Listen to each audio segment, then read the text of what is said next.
নমস্কাৰ। পুনতে মই তিনিচুকীয়াবাসীলৈ গণেশ চতুৰ্থীৰ অভিনন্দন জ্ঞাপন কৰিছোঁ। আপোনালোকৰ সকলোৱে অৱগত যে আমি তিনিচুকীয়া মৎস্য ব্যৱসায়ী সংস্থাৰ উদ্যোগত ইয়াৰ সমীপৱৰ্তী যিসকল ব্যৱসায়ী আছে সকলোৱে একত্ৰিত হৈ আমি পূজা ভাগি প্ৰতি বছৰ অনুষ্ঠিত কৰি আহিছোঁ। বিশেষ এইবাৰৰ আমাৰ প্ৰতি বছৰে যিদৰে আমি খিচিৰি ভোগ অন্যান্য প্ৰসাদ তথা যিখিনি আমি আয়োজন কৰিবলগীয়া সেইমতে কৰা হৈছে। আৰু এই পূজা ভাগিৰ প্ৰধান বৈশিষ্ট্য হ'ল কেৱল আমাৰ হিন্দুসকলে এই পূজা ভাগি অনুষ্ঠিত নকৰে, আমাৰ হিন্দু মুছলিম যিসকল সকলো যিমান ব্যৱসায়ী আছে সকলোৱে একত্ৰিতভাৱে লগ হৈ এই পূজা ভাগি পালন কৰে আৰু তেওঁলোকে অকুণ্ঠ চিত্ৰে তেওঁলোকক বৰঙণি আগবঢ়ায়। আৰু সেইকাৰণে আমি পূজা ভাগি প্ৰতি বছৰে পাতিবলৈ সকলো কৈছোঁ বুলি আমি অনুভৱ কৰোঁ। জয় শ্ৰী গণেশ। মই সকলোকে আপোনালোকৰ চেনেলৰ জৰিয়তে গণেশ পূজাৰ হিয়া ভৰা শুভেচ্ছা জ্ঞাপন কৰিছোঁ। অতি উৎসাহেৰে আমাৰ আচলতে এইবাৰ তিনিচুকীয়াত আমি গণেশ পূজাৰ আয়োজন আমি মন কৰিছোঁ।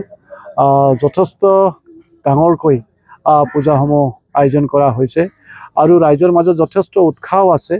গতিকে এটা খুব ভাল পৰিৱেশ আমি দেখা পাইছোঁ আমাৰ তিনিচুকীয়াখনত। আৰু বিশেষভাৱে মিলিজুলি গণেশ পূজা সমিতিয়ে আজি দীৰ্ঘদিন ধৰি এখেতসকলে প্ৰত্যেক বছৰতে কিবা নতুনত্ব আনি পেলাই এই গণেশ পূজাৰ বিশালভাৱে তেওঁলোকে পূজাৰ আয়োজন কৰি আহিছে। আৰু আজি ইতিমধ্যে পূজাৰ কাম আৰম্ভ হৈছে।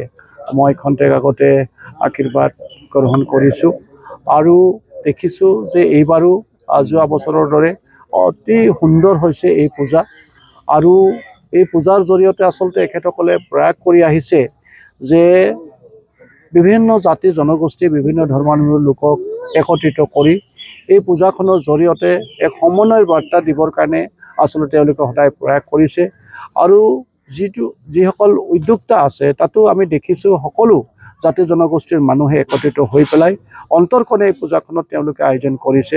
তো গতিকে যিহেতু মোৰ ঘৰ ওচৰতে মোৰো এটা দায়িত্ব আছে এখন পূজাৰ প্ৰতি, গতিকে সেই হিচাপতে মই আহিছোঁ আৰু আশা কৰিছোঁ যে এনেধৰণৰ পূজাৰ জৰিয়তে আমি আচলতে সমন্বয়ৰ বাৰ্তা দিয়াৰ লগতে আমাৰ সমাজখনক সমন্বয়ৰ জৰিয়তে বান্ধোনৰ জৰিয়তে আমি যাতে আগবাঢ়িব পাৰোঁ আৰু সকলোৱে যেতিয়া আমি মিলি এনেধৰণৰ কিবা ভাল কামত যেতিয়া আমি লিপ্ত হওঁ তেতিয়াহ'লে নিশ্চিতভাৱে তাত এটা ভাল বাৰ্তা দিয়াৰ লগতে এখন শক্তিশালী সমাজৰো নিৰ্মাণ কৰাৰ ক্ষেত্ৰত নিশ্চিতভাৱে আমি সফলতা অৰ্জন কৰিবৰ কাৰণে সক্ষম হ'ম। গতিকে এই তিনিচুকীয়াখনত আমি জানো যে বিভিন্ন জাতি জনগোষ্ঠী বিভিন্ন ধৰ্মাৱলম্বী লোকে একেলগতে আমি আগবাঢ়িছোঁ, একেলগতে আমাৰ দায়িত্ব পালনৰ জৰিয়তে তিনিচুকীয়াখনক আগুৱাই লৈছোঁ।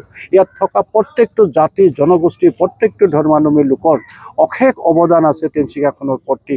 তো গতিকে এই সুযোগতে মই বাবাৰ ওচৰত আশীৰ্বাদ বিচাৰিছোঁ যে বাবাই আমাক আশীৰ্বাদ দিয়ক আগন্তুক দিনত আমি যাতে প্ৰত্যেকটো জাতি জনগোষ্ঠীয়ে সমন্বয়ৰ জৰিয়তে আমি আগবাঢ়িব পাৰোঁ আৰু যিবিলাক অপশক্তিয়ে আচলতে সদায় আমাৰ জাতি জনগোষ্ঠীৰ মাজত ভেদাভেদ সৃষ্টি কৰি পেলাই আমাৰ সমাজখনক দুৰ্বল কৰিবৰ কাৰণে প্ৰয়াস কৰি আহিছে, এনেধৰণৰ অপশক্তিবিলাক যাতে সম্পূৰ্ণভাৱে আমাৰ এই তিনিচুকীয়াখনৰ পৰা নাইকিয়া হওক, আমি যাতে সমন্বয়ৰ জৰিয়তে এখন শক্তিশালী সমাজ নিৰ্মাণ কৰিবৰ কাৰণে আমি সফলতা অৰ্জন কৰিব পাৰোঁ, তেনে আশীৰ্বাদ আচলতে মই আজি বাবাৰ ওচৰত বিচাৰিছোঁ।